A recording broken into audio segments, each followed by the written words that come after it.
like and subscribe. Bye. Sawa baby, good boy. So umefahamu hapa. Mtoto na request kama mnaweza subscribe to our YouTube channel na mkatufikishe 1000 subscribers na for sure tuta grow. So I'm a mother of 2 boys. The boys siku hizi wamenigeuka, wananiambia they want more from me. You can imagine. Fikiria tu, wananiambia mom, we want more. So hiyo more, unajua ni nini wanataka? A sister ama another brother. Unajua ni watoto tu, hawaelewi. They don't know the experience that we go through. Ndio watoto wapatikane. Kawaida yao wao wanajua mom si ataenda supermarket anunue watoto. Mom si ataenda supermarket anunue mtoto.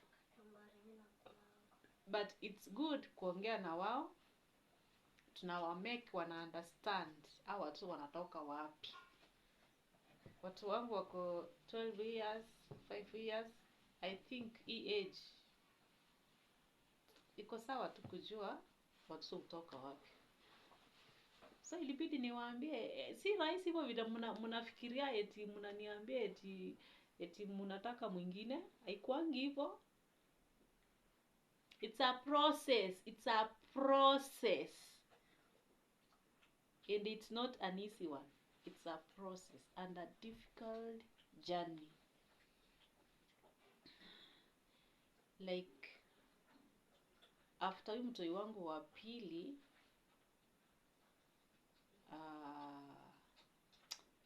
what I went through, I think iliniweka uoga kiasi.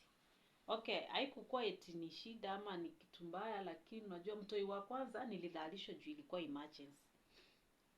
So mtoi wa kwanza Sean nilidhalishwa, nikaamka baadaye. I went to the hospital knowing I was going to give birth normally, but things zika change, so nikapelekwa emergency to deliver through a C-section. Na hiyo time nilidhalishwa. Like unajua I've suffered like since morning, siku yote I'm in labor the whole day. From I think I went to the hospital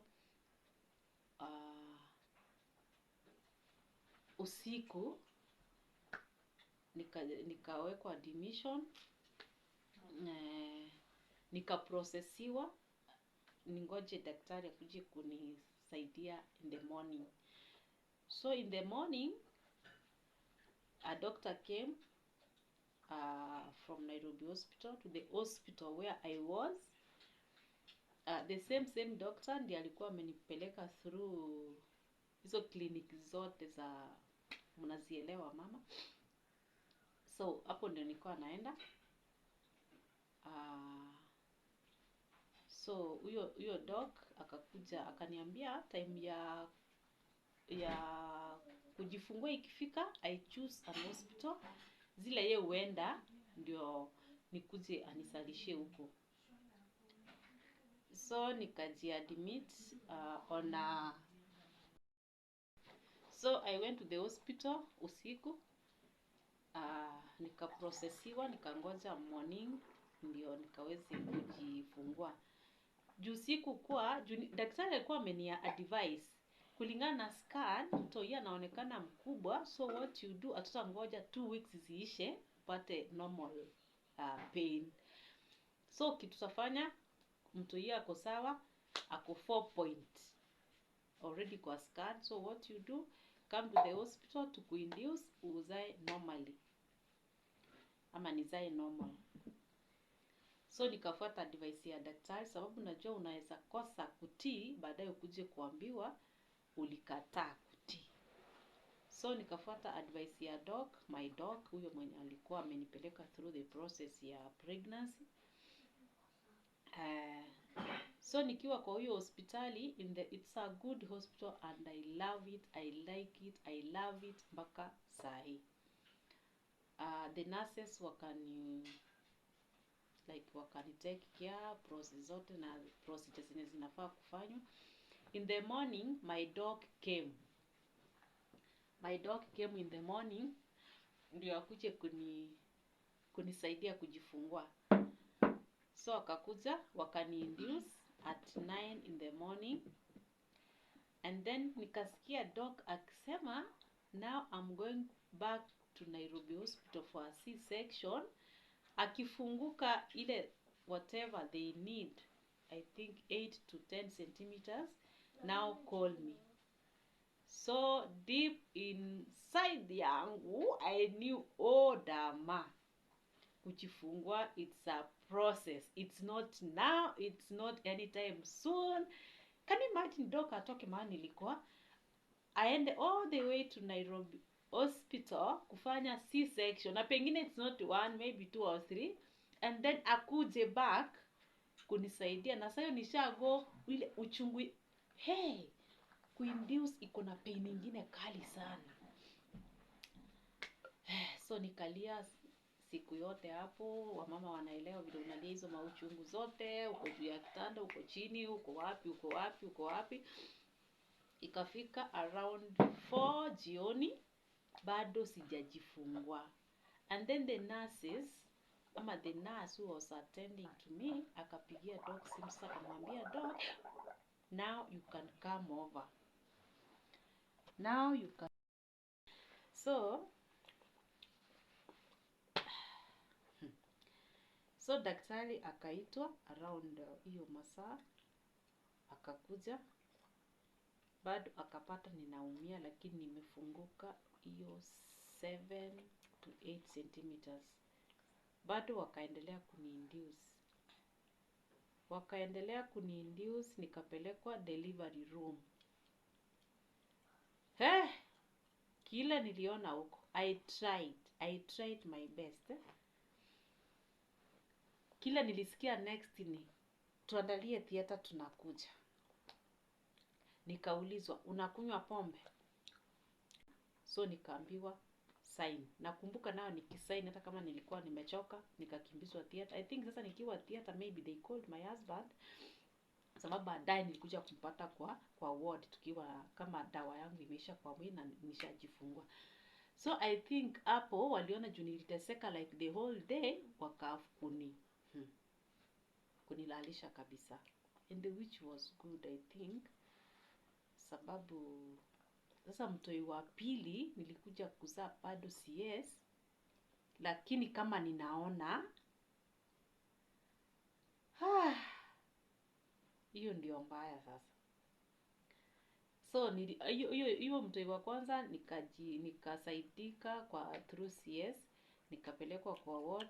I think nikakuja kuamka around 10 usiku. My baby, I came here to give birth, who is my baby? And then I was told yes iko hivi, you have a baby boy, ako hivi, ako kwa nursery, a boy, a very beautiful boy hiyo time. So Sean was around 4 point something kg, I can't remember, but alikuwa mpita 4 point, alikuwa 4 point, I don't know, it was 4.4, 4.5, but alikuwa hiyo 4 point. So that was my first experience through a C-section. Sasa mtoi wa pili, unajua doctors now wakishajua you have, wanasema uko na first scar, file yako inasema mtoto wa kwanza ni CS, hapo wanaandika 1 scar.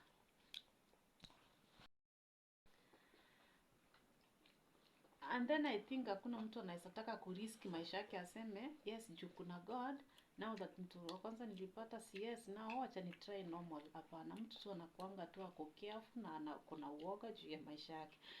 So mtoto wa pili nilikuwa na attend clinic hospitali moja Nairobi, but nikifika 28 weeks nikaanza kwenda Kijabi. Kijabi ndio nilikuwa nataka kwenda kujifungua na huyo mtoto wa kwanza, wa pili I mean. So nikaanza kwenda kliniki huko. Nikaenda nikafika nini, siku za kujifungua zikafika, but nikaambiwa Kijabe hiyo siku yenye nilikuwa, hiyo wiki yenye naenda kujifungua, theater ilikuwa fully booked, so mimi singepata nafasi. Na wakaniuliza kama I can go to another hospital. Nikamwambia hapana, I came to Kijabe, nataka kujifungulia Kijabe. So wakaniambia yes, tuko na nafasi but Kijabe, AIC Kijabe Naivasha. Nikamwambia bora inaitwa AIC Kijabe, mimi sita mind, hata ikikuwa na Nakuru, hata ikikuwa wapi nitaenda huko. Hiyo time ika happen, my husband alikuwa na shida. He had lost a sister.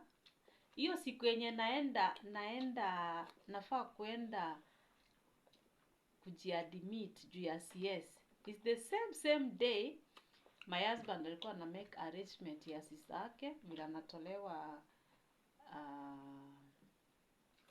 mortuary mahali walikuwa wamemweka, walikuwa wanataka kumtransfer to another mortuary. So ikakuwa like sitaki kumstress na my problem. So what happened? Nikajiandaa tu mimi mwenyewe, nikabebana na bag yangu around around 6 in the evening, nikaanza safari. Naenda wapi? AIC Kijabe Naivasha branch. Nikaenda, sikuwa na haraka juu sasa aumwi, uko tu mzima au mgonjwa anywhere, unaenda kujiadmit juu ya CS. So nikaenda, nikafika town ya Nairobi. I did some shopping, 1, 2, 3, whatever I needed. And then nikaingia matatu kwenda Naivasha. Nikafika Naivasha town saa 3 usiku. Tumbo yangu na bag. Nikaulizia AIC Kijabe Naivasha iko wapi, nikaonyeshwa. Nikafika hospitali saa 4, nikapata ninangojewa. Yeah, my doctor from Kijabe. Ona, nilikuwa nimebukiwa from Kijabe. This is their branch, wamenibook. I have a doctor sasa Naivasha mwenye ananingojea who is going to take on the procedure in the morning the next day. So the doctor was not in when I arrived at the hospital, but nilipata ninangojewa like there's a patient coming from Nairobi. So the nurses were aware I'm coming anytime nitafika hospitali. Nikafika, so hiyo time nilifika, I was well received. By the way, AIC Kijabe hospitals, I think kuna branch ingine Westlands na kuna hiyo AIC Kijabe Naivasha branch. Very very very nice hospitals. Hii ya Westlands, I think it's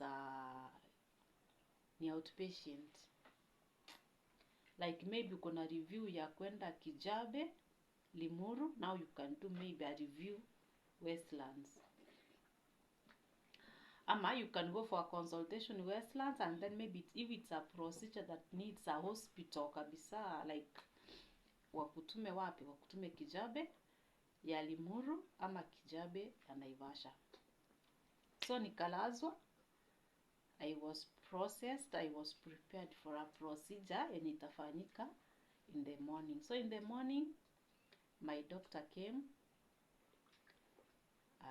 kanifurahia tu, akanikaribisha, and then akaniambia in the next 1 hour tunaenda theater, but for now we uko number 2, like we have the first CS wanaenda kukari. So akakuja akaniuliza, Damaris, muko na nani? Uko na nani? Nikamwambia niko peke yangu. I came all the way from Nairobi alone. Like nimekuja tu, I didn't tell anybody. In fact, I never told anybody. Kama kuna msichana mmoja niliambia, alikuwa anaitwa Lucy. Lucy alikuwa msichana wa kazi kwa nyumba fulani kwa estate yetu, but she was so close to me, like akiniona na nijulia hali, saa zingine hata alikuwa mtu anaweza gonga kwangu anisalimia, uko aje, unaendeleaje, vitu kama hizo. So msichana, in fact hiyo siku nilimwambia Lucy, now leo naenda hospitali kujifungua. Like she was so nice to me, hata singeenda kabla nimwambie. So hospitali nikamwambia doc, I'm alone, I came alone, na sijaambia mtu yote kama leo ndio siku yangu ya kujifungua. So doka akaniandaa, akanipea papers nikasign, akaniambia, Damaris, I have to tell you the truth. As you sign those papers. So doc akaniambia, Dama, now I have to tell you the truth. Nisainie hizi makaratasi. And in case of anything, theater mahali tunaenda, kuna maisha na kuna kifo. Hivyo ndio aliniambia ukweli. He was a nice doctor, ameokoka. So, na akaniambia in case of emergency, as in once ku overbleed, we have to remove your uterus to save your life. So usiamuke uanze kusuma doctors like I don't have my uterus, what ukae ukijua. So akanimalizia hivyo, nikasign nikiwa sober. Nikasign papers and then I was taken to theater. Theater kufika huko wakajipanga vile wanajipanga, the whole team, kila mtu akakuwa ready. We kijabe, it's called AIC kijabe. Wacha maombi yangushwe. The surgeon wacha aekelee mikono yake kwa tumbo yangu, kitumbo. Sasa washani induce, sio kuinduce.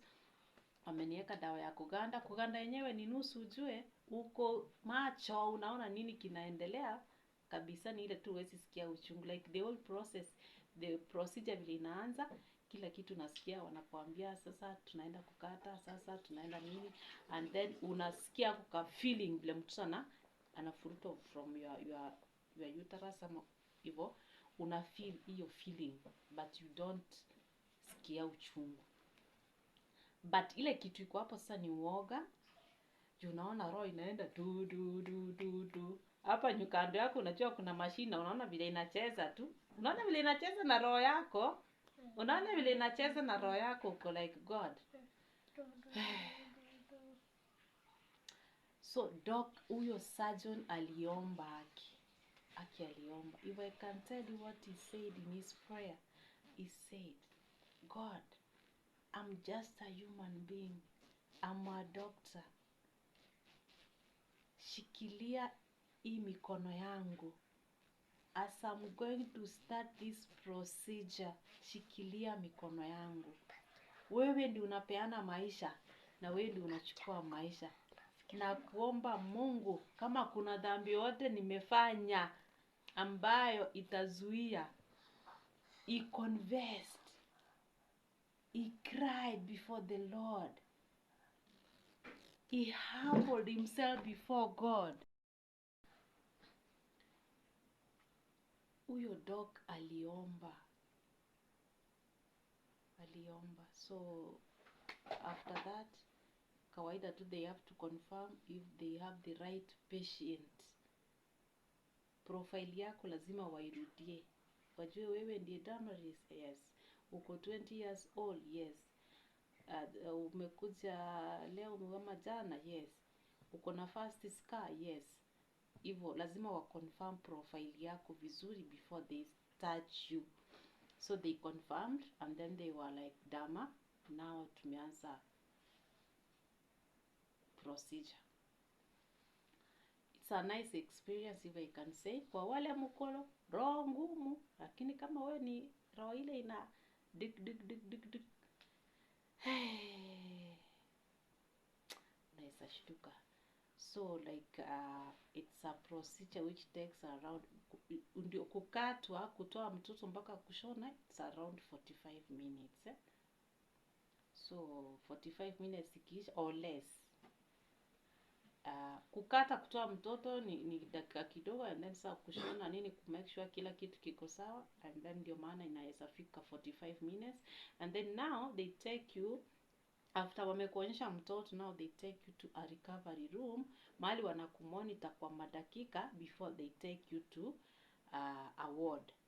Unajua unaweza fikishwa ward kumbe ulishadae na hawajui, so lazima wakuweke recovery room mahali wanakuangalia, ambayo ni room kako karibu na theater na I think karibu na ICU in case of anything. Ikuwe ni emergency. So in a few minutes sasa vile walianza procedure, nikasikia wakiniambia, oh Damaris, hata wewe mwenyewe unasikia tu vile mtoto anafurutwa and then kawaida katoto katalia. So wakaniambia, Dama, now you have a baby boy. Nikawauliza kitu ya kwanza, mtoto wangu ako na mikono. Why did I ask that question?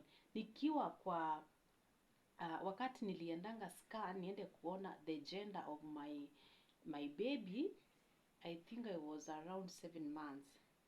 Na ule mtu wa sonographer akaniambia I can't see the legs. I think statement yake aliweka vibaya. How I wish he had told me I can't see the gender of ama the sex of your child because amekunja miguu. But he told me I can't see the legs. So the next 2 months of my pregnancy ilikuwa hell. I knew the child I'm carrying, kuna chances, kuna possibility hana miguu. Na hiyo kitu ikanistress sana sana tena sana. So wakati waliniambia you have a baby boy, my question was, akona miguu? The doctor told me, Dama, you can see your child is normal, like akona mikono, akona miguu, akona kichwa, akona mdomo, akona mapua, akona kila, like he has everything. So it's a normal child. Then I smiled. Daktari wakaniambia now tunakushona. Wakamaliza kushona, nikapelekwa kawaida tu hiyo inaitwa recovery room, wakumonite kidogo ndio wakupeleke kwa ward. So nikakaa hapo kidogo like 1 hour. I was okay. Now I was taken to the ward. Sasa kufika kwa ward, wacha tena nipate mashaka pale. My child did not open his eyes for 3 good days. 3 good days mtoto hajafungua macho. The 4th day na ndio ilikuwa I think ya kukua discharged. Wakaniambia now what we do, wacha tumpeleke nje kwa jua, kwa light, tuone kabisa kama hiyo. In fact hata nilikuwa naambiwa na ninamweka karibu na stima na bulb, hiyo mwangaza imulike macho tuone kama atafungua, but he never. So I was also worried, but wakaniambia mtoto ana shida yote, atafungua macho akitaka kwa wakati wake. So hiyo siku kumpeleka nje kwa jua, imagine kakitu kanafungua macho kwa jua. Kakafungua macho kwa jua. And so now I was okay. I was like now hata nikitoka hospitali my child is okay. He has been confirmed ako sawa, macho iko sawa, hana jaundice, hana nini. So that's how my journey was. So hiyo siku the 4th day ndio tena nilichukua gari from No. Okay, kuna part nimeruka.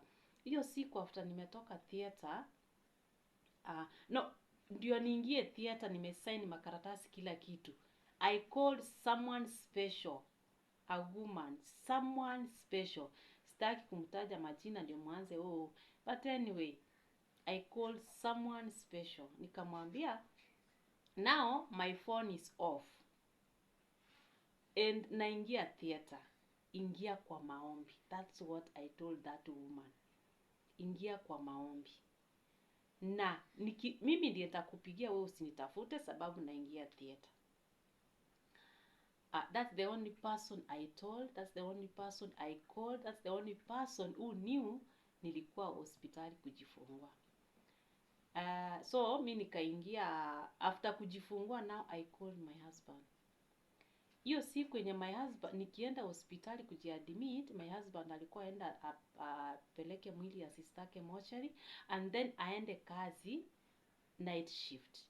So si unaona sasa hatutaonana na angejua kama niko kwa nyumba ama siko kwa nyumba.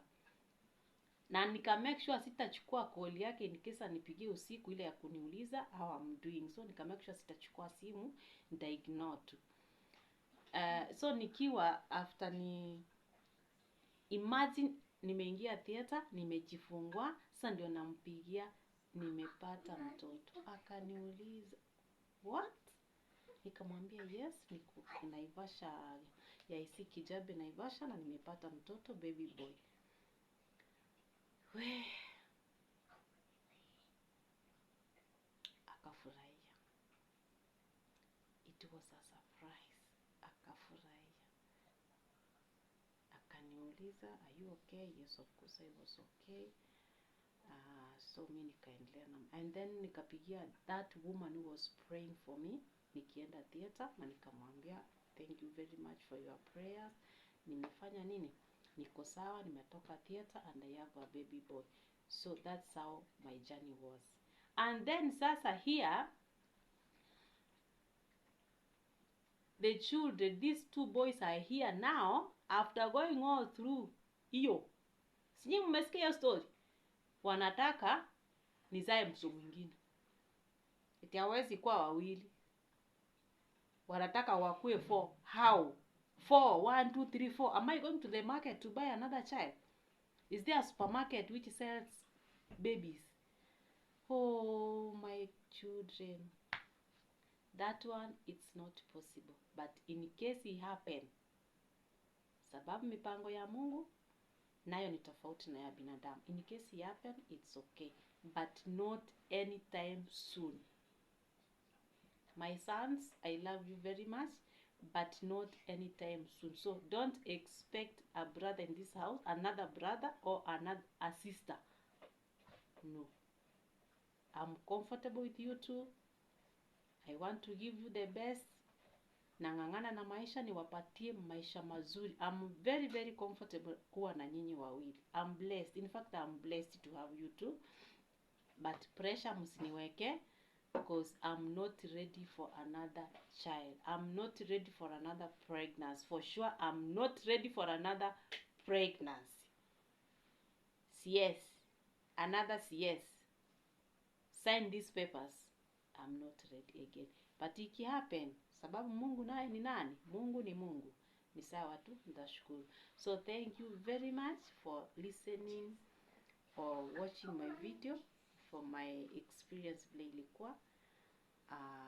And then be blessed. Kindly share. Kindly subscribe to this channel. Na tutaendelea kukuletea mazuri na mazuri kila siku.